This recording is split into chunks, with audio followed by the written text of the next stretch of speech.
на все голоса говорит пока.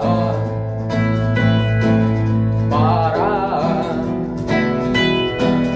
И пальто на гвозде, шарф в рукаве и перчатки с кармана шепчут: подожди до утра. До утра.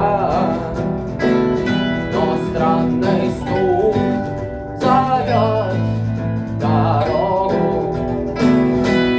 Может, сердце, может, стук двери. И когда я вернусь на пороге, я скажу одно лишь слово: «Жень».